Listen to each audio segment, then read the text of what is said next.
एपिसोडमा हजुरलाई स्वागत छ। हामीले 24औं एपिसोडमा क्वेसन एन्सर गरेका थियौँ, प्रश्नहरूको समाधान गर्ने कोसिस गरेका थियौँ। हामीले 25औं एपिसोड विशेष बनायौँ र अहिले हामी 26औं एपिसोडमा छौँ र फेरि पनि हामीसँग थुप्रै प्रश्नहरू छन्। जुन प्रश्नहरू हामीले 24औं एपिसोडमा सकेको थिएनौँ त्यसलाई आज हामी निरन्तरता दिँदैछौँ। ठीक।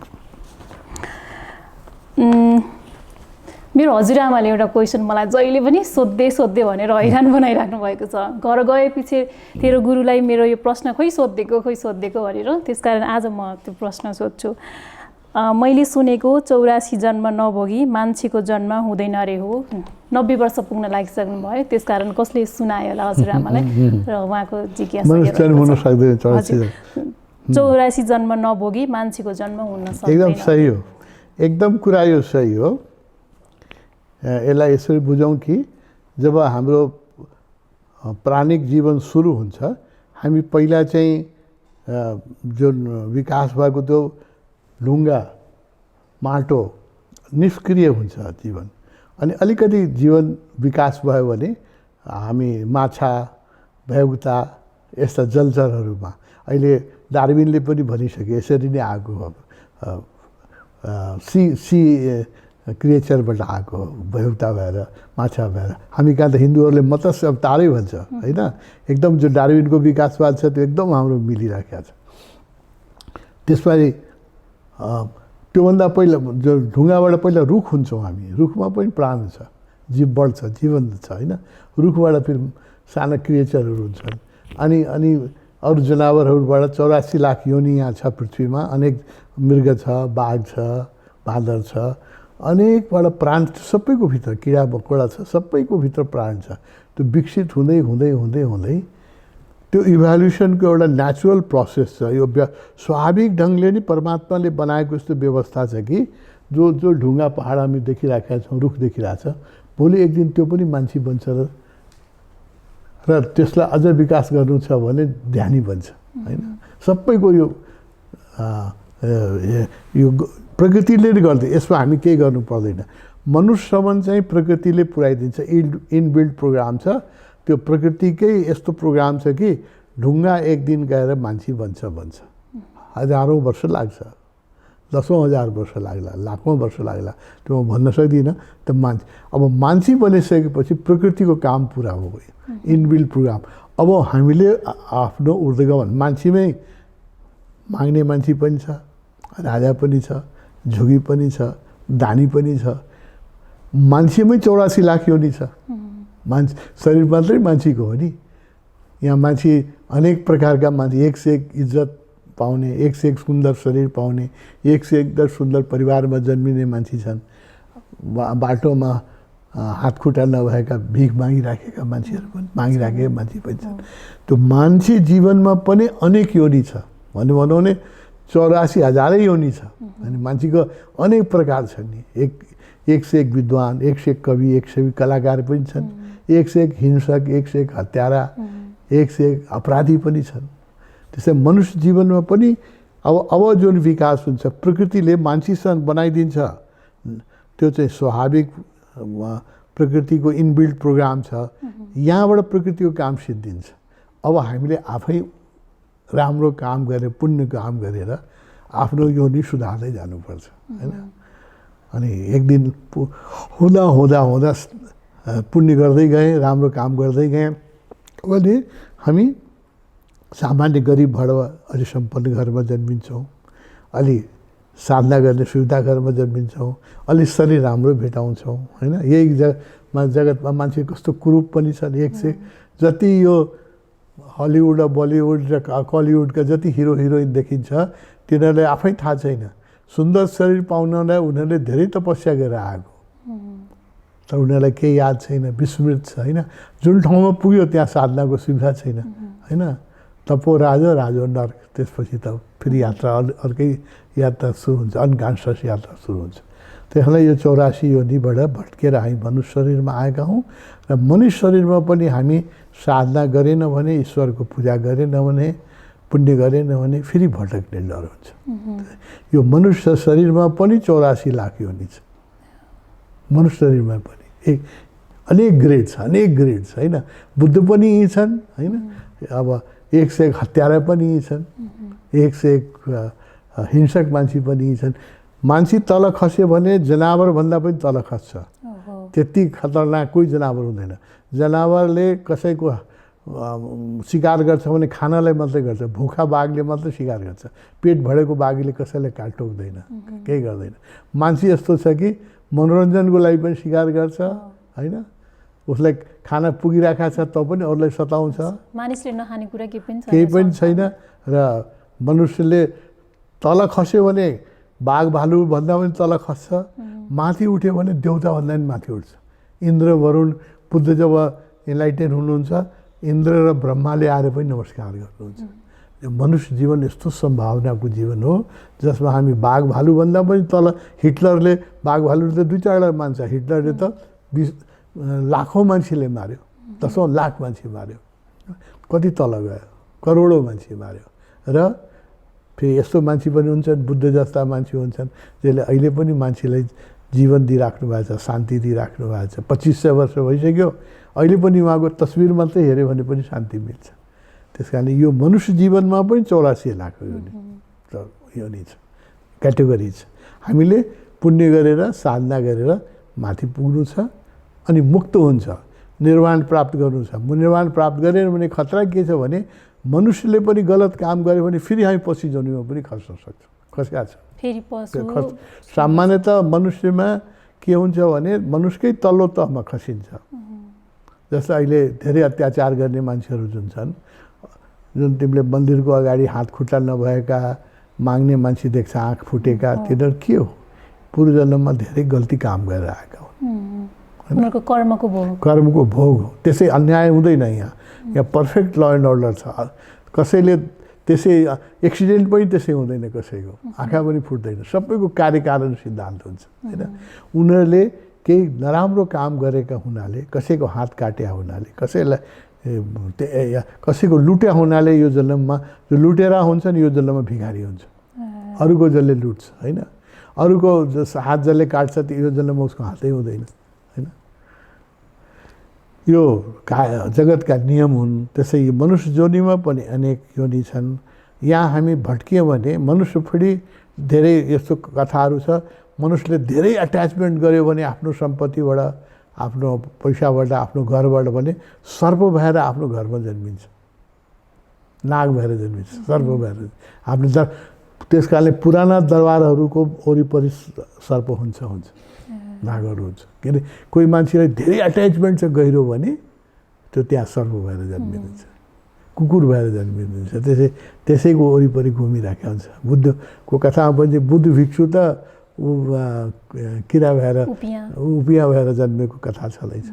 त्यहाँदेखि मनुष्य जीवनमा पनि हामीले पुण्य गर्नुपर्छ ताकि हाम्रो उत्तरोत्तर विकास होस् र विकास भएर पनि हामी निर्वाण प्राप्त गर्नु हिन्दूहरूको अन्तिम लक्ष्य हो।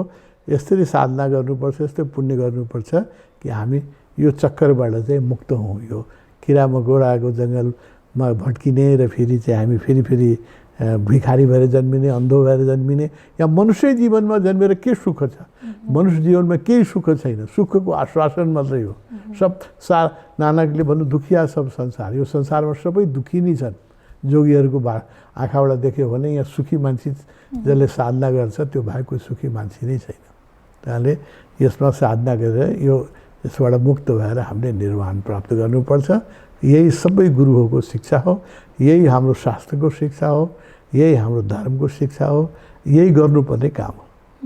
अर्को प्रश्न छ स्वामीजी, स्वामी आनन्द मेघ गुल्मीबाट, भित्र खोज, भित्र छ सबै थोक, भित्र छ आत्मा आदि जस्ता शब्दहरू सुन्दै आएको छौँ, तर यो भनेको के हो, यो कहाँ छ अनि कसरी खोजी गर्ने? आनन्द मेघजी एकदम राम्रो क्वेसन गर्नुभएको छ, भ्यालिड क्वेसन छ तपाईँको। सबै गुरुले त्यही भन्नुहुन्छ, रमन महर्षिले, ओशोले, जो गुरु हुनु बुद्धले, भित्र खोज भित्रै सबै छोक्छ। अब आत्मा आदि जस्ता शब्दहरू सुन्दै आएको छौँ, तर यो भनेको के हो र कहाँ छ, यसलाई कसरी खोजी गर्ने? यही खोजी गर्नलाई त हामीले यो आश्रमहरू बनाएको छौँ, यहाँ आएर खोजी गर्ने। यहाँबाट चाहिँ सजिलो छ, लन्चिङ प्याड हो यो, होइन? जस्तो रकेटलाई लन्च गर्नेलाई एउटा लन्चिङ प्याडबाट आउँछ नि, त्यहाँबाट रकेट लन्च गरेर चाहिँ स्पेसमा जान्छ। यो ओशोका आश्रम, तपाईँ त ओशोको सन्यासी हुनुहुन्छ, ओशोको आश्रमहरू जुन छन्, सबै आश्रमहरू जहाँ शुद्ध भावका मान्छे बस्छन्, त्यो सबै लन्चिङ प्याड हो, होइन? यो शरीरको सीमाबाट मुक्त हुने, आत्माको खोज गर्ने, यो बुद्ध क्षेत्र जहाँ साधना सुगम छ। साधना भनेको बडो जटिल प्रक्रिया, कठिन प्रक्रिया हो एक प्रकारले संसारमा, किनभने संसारमा डिस्ट्र्याक्सन धेरै छ। म भगवानको काम लिएर दुनियाँ घुमिरहेको छु, मैले देख्छु नेपालमा साधना गर्न जति सजिलो छ, युरोपमा साधना गर्न योभन्दा 10 गुणा कठिन छ। किन? त्यहाँ वातावरणै छैन साधनाको, होइन? कल्चरै छैन, एउटा संस्कृति नै छैन। त्यस कारणले अरू पैसा कमाउनलाई विदेशमा जति सजिलो छ नेपालमा छैन, किन त्यहाँ संस्कृति टेक्नोलोजीको छ, ट्रेडको छ। पैसा कमाउनलाई मान्छे अमेरिका जान्छन्, दुबई जान्छन्, ठिक छ त्यो, तर साधना गर्नलाई उनीहरूलाई पनि यहाँ आउनुपर्छ, आइराखेकै छन्, हामीले देखिराखेकै छौँ। त एउटा एटमोस्फियर चाहिन्छ काम साधना गर्नलाई। र खास गरेर जब हामी गहिरो, जुन तपाईँको प्रश्न छ, आत्मा के हो, होइन? यो कसरी खोज्ने, भित्र कसरी जाने? अन्तर्यात्रा एउटा यात्रा छ, धनको, वैभवको, नामको। त्यो यात्राको लागि बाहिरी संसार, नेपालमै जन्मिनु भएको छ भने काठमाडौँमा आउनुपर्छ त्यसको लागि, होइन?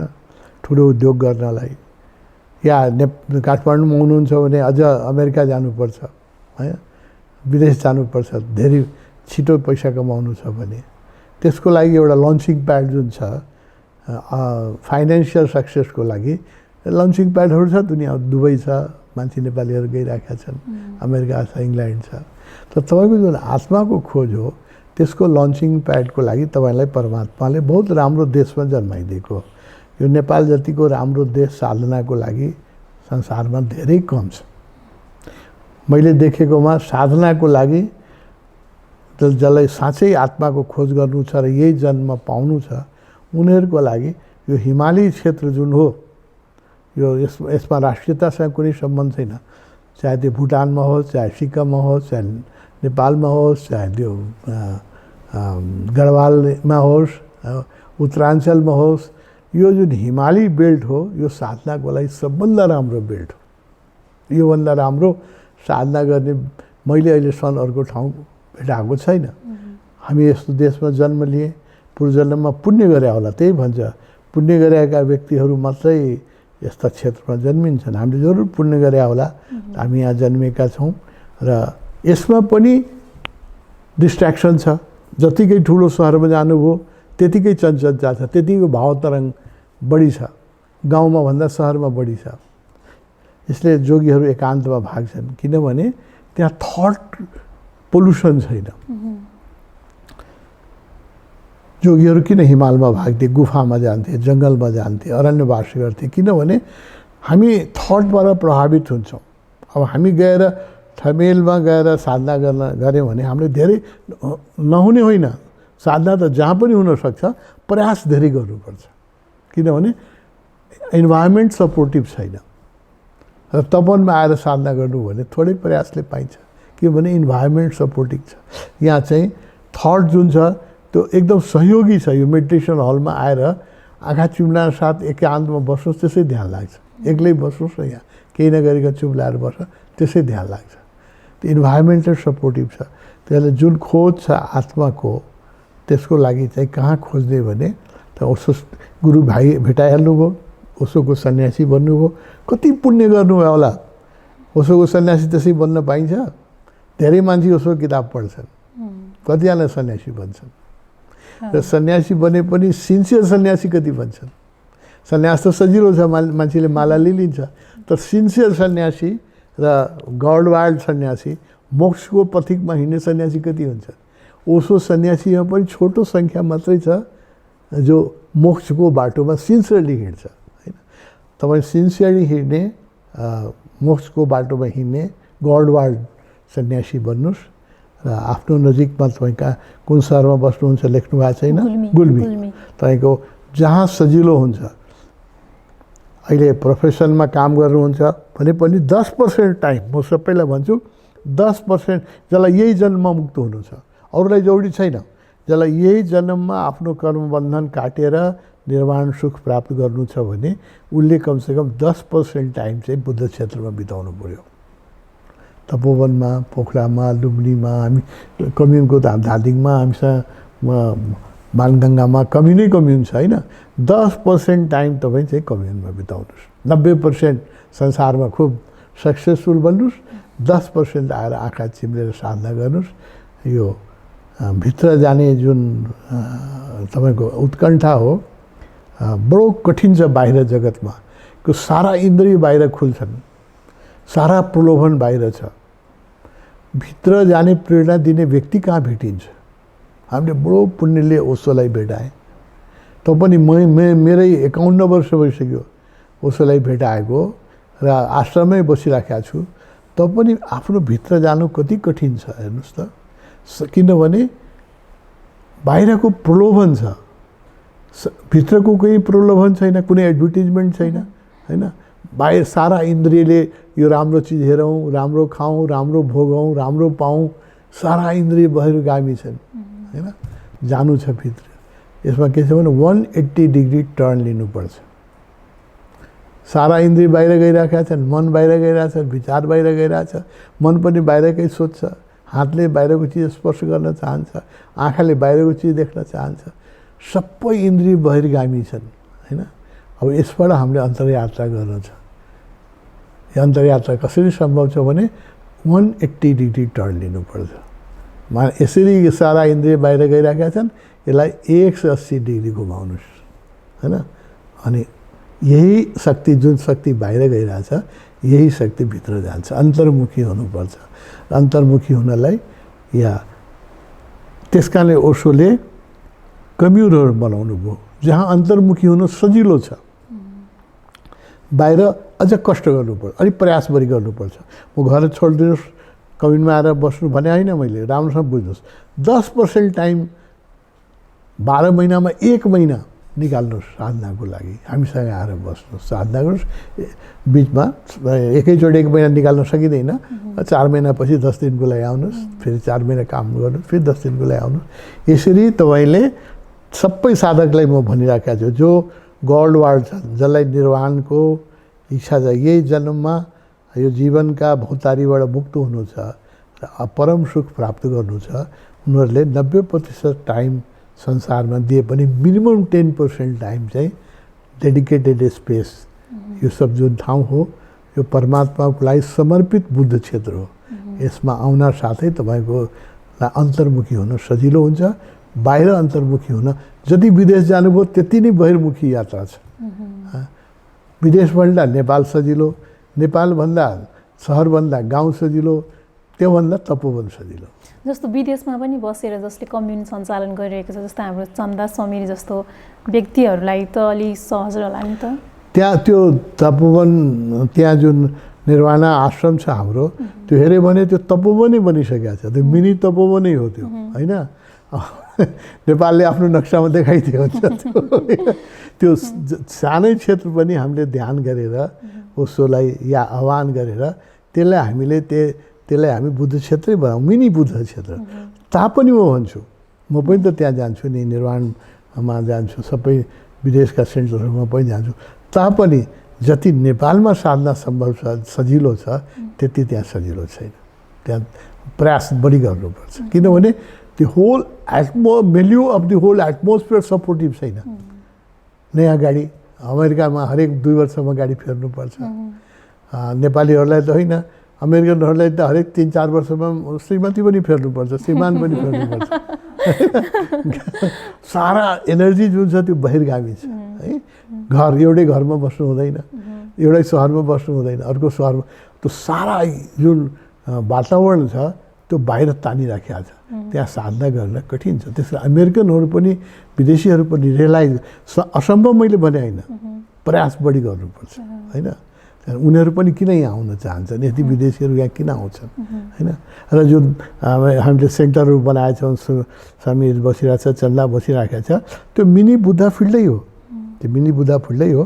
त्यहाँ पनि बनाउनलाई पनि हामीले हरेक वर्ष जानुपर्छ, यहाँको सुगन्ध लिएर जानुपर्छ, यहाँको किताब लिएर जानुपर्छ, यहाँको एनर्जी लिएर जानुपर्छ। त्यहाँले जति हिमाली क्षेत्रमा जिउनलाई योभन्दा राम्रो क्षेत्र छैन संसारमा, मर्नलाई योभन्दा राम्रो ठाउँ छँदै छैन होइन।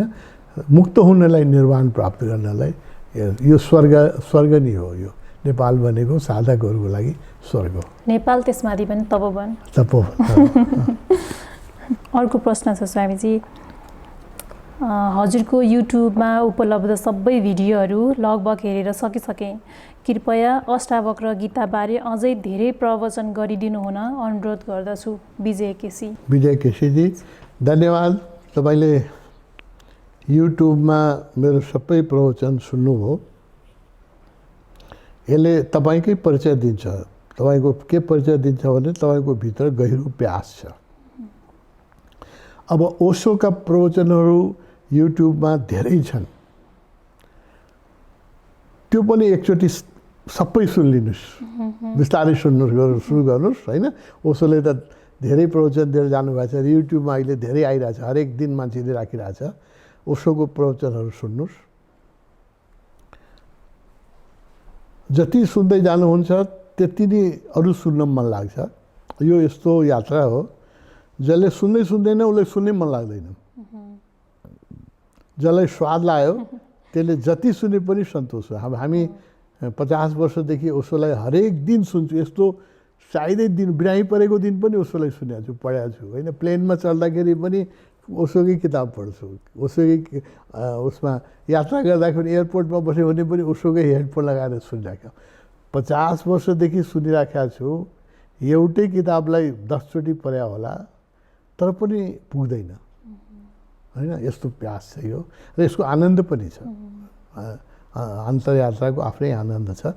त्यहाँदेखि तपाईँले ओशोका प्रवचनहरू सुन्न गर्नुहोस् र अष्टावक्रमाथि दिएका ओशोका प्रवचन। मैले अहिले अष्टावक्रमा तपाईँले भनेअनुसार म बोल्छु, तर मैले बोलेको पनि मैले कहाँबाट हो? म त जन्मेकै त्यही गाउँमा जहाँ अष्टावक्र जन्मिनु भयो होइन। जनकपुर नगरपालिकामै मेरो जन्म भएको हो र त्यही अष्टावक्र हुनुभयो। जनक राजा त्यही हुनुभयो। त्यहाँ जन्मेर पनि मैले ओशोलाई नभेटेसम्म अष्टावक्रको नामै सुनेको थिएन होइन। त्यही ठाउँमा जन्मेर पनि नेपालमा कतिजनालाई अष्टावक्रको बारेमा थाहा, जसलाई थाहा छ ओशोको किताब पढ्ने मान्छेलाई मात्रै अष्टावक्रको बारेमा थाहा छ। ओशोको प्रवचन सुनेका छन् या मेरो प्रवचन सुनेका छन्। जनकपुरमै बस्ने मान्छेलाई 90% मान्छेलाई अष्टावक्र यहीँ भएको थियो भने केही थाहा छैन होइन। ओशोले यसलाई चाहिँ व्यापक बनाउनु हो।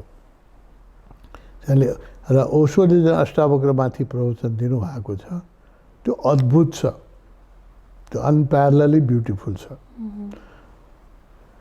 ओशो अष्टावक्रलाई बुझाउन पनि सजिलो छैन र कसैले प्रयास पनि गरेन। अष्टावक्रमाथि धेरै, गीतामाथि धेरै टीका लेखियो। गीतामाथि त कस्तो थियो भने कोही पनि हिन्दू यदि उसलाई चाहिँ ब्रह्म ऋषि बन्नु छ, पूर्ण ऋषि बन्नु छ भने 3टा माथि टीका लेख्नै पर्ने। गीतामाथि, उपनिषदमाथि र चाहिँ ब्रह्मसूत्रमाथि। यो 3टा किताबमाथि टीका नलेखेको मान्छेलाई पूर्णै मानिन्थेन। सबैले पनि जो ठुला योगी भए, ठुला विद्वान भए, यो सबैले 3टा माथि टीका आफ्नो भाष्य, आफ्नो इन्टरप्रिटेसन लेख्नै पर्ने। गीतामाथि पनि, उपनिषदमाथि पनि, कमसेकम 10 उपनिषद। शङ्कराचार्यले पनि 10 उपनिषदमाथि लेख्नुभयो। भगवान् ओशोले पनि 11 उपनिषदमाथि बोल्नुभयो होइन। ब्रह्मसूत्र भगवान्ले बोल्न सक्नु भएन, प्रयास गर्नुभएको थियो, भएन ब्रह्मसूत्र। अब हामीले बोल्नुपर्छ ब्रह्मसूत्र। भगवान् भगवान्ले हाम्रै मुखबाट बोल्नुपर्छ। म प्रतीक्षा गरिरहेको छु कुनै दिन भगवान्ले मलाई प्रेरणा दिनुभयो भने, किन भगवान्ले ब्रह्मसूत्रमाथि बोल्न भ्याउनु भएन केही कारणले। ब्रह्मसूत्र पनि हिन्दूहरूको बहुत दुर्लभ ग्रन्थ हो। म प्रतीक्षा, म लायक बन्यो भने म साधना गर्दैछु, बाटोमा छु, कुनै दिन लायक बन्यो भने र गुरुले मलाई आज्ञा दिनुभयो भने म ब्रह्मसूत्रमाथि चाहिँ टीका गर्छु।